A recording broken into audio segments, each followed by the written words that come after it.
You will have no doubt heard the news around Conor Benn and Chris Eubank Jr. having agreed to fight in October on DAZN pay-per-view in the UK. Now, this is a fight I've mentioned in the past in previous videos, but I've always just glossed over it, not really thinking it would actually happen. But I guess nostalgia does sell. You just have to look at all the remakes and franchise reboots in Hollywood. In this case, however, we have the boxing world getting involved, or should I say, DAZN scrambling to compete with the likes of Sky Sports and Boxer in the UK to try and gain more subscribers on the platform this side of the pond. For those that are unfamiliar with their fathers, you could consider Chris Eubank Sr. and Nigel Benn legendary figures in British boxing, as they had two domestic world title fight clashes in the 90s, with Eubank winning the first and a split decision draw in the second encounter. Both fights were very entertaining, especially in the build-up, with both men really despising one another, which obviously helps sell a fight and build up the anticipation. Hate doesn't come into it for me. Hate destroys the game and makes it look brutal, and that's why a lot of people don't take to it. I don't hate the men. I want the men's title, and I intend to prove that I'm a better fighter than the men, which I am. All right, gentlemen, you both signed a contract. I personally do hate him. Plus, the weird eccentricness of Chris Eubank has always intrigued people to hear what ridiculous thing he might say next.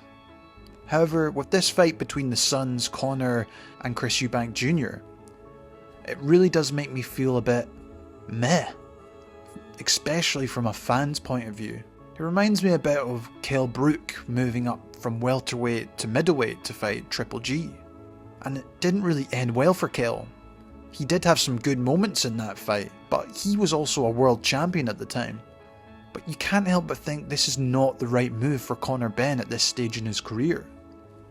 He's fighting at 147 pounds, and you could probably consider him a smaller welterweight compared to some. To move up to fight at middleweight, in my opinion, would be a huge risk against someone like Eubank, who has operated at super middleweight before. Maybe a catch weight would be the best possible way forward for both parties. For me, I felt Conor Benn had been developing quite well and was due a huge fight at welterweight to try and compete for a world title potentially in his next 2 to 3 fights. Maybe a fight with someone like Keith Thurman, or another upcoming welterweight like Ortiz Jr. or even Boots Ennis. Maybe this is a win-win scenario for Benn. He will obviously get a huge payday, and it will grow his name even more.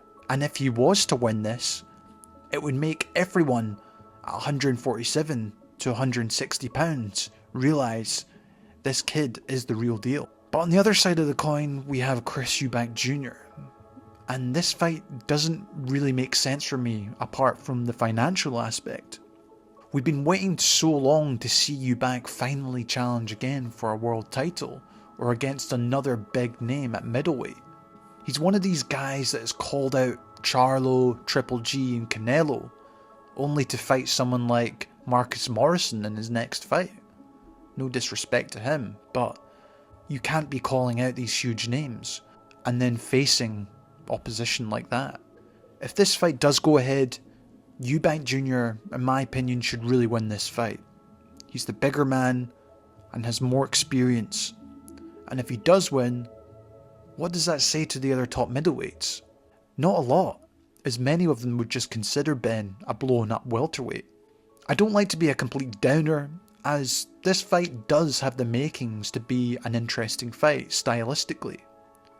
Benn loves to get into a battle himself, and we've also seen improvements in his boxing ability too, while Eubank Jr. has taken the opposite direction from his younger days by taking the more counter-punching approach under his trainer Roy Jones Jr. Not only that, the build-up for this fight could be great, especially if Nigel and Chris Eubank Sr. are around for the promotion. No doubt this is something the promoters and DAZN have thought about, and it will even boost their social media through the ridiculous soundbites both men might say. It's a beautiful summer's day. The breeze is stupendous. However, just like I said earlier in this video with Hollywood, nostalgia remakes are always so disappointing once you actually get to see them. The question is for this fight, will it be any different? Let me know in the comments below how you feel about this fight happening. I would love to know. As always, thanks for watching. This has been Jamie from Boxing Life, and I'll see you in the next one.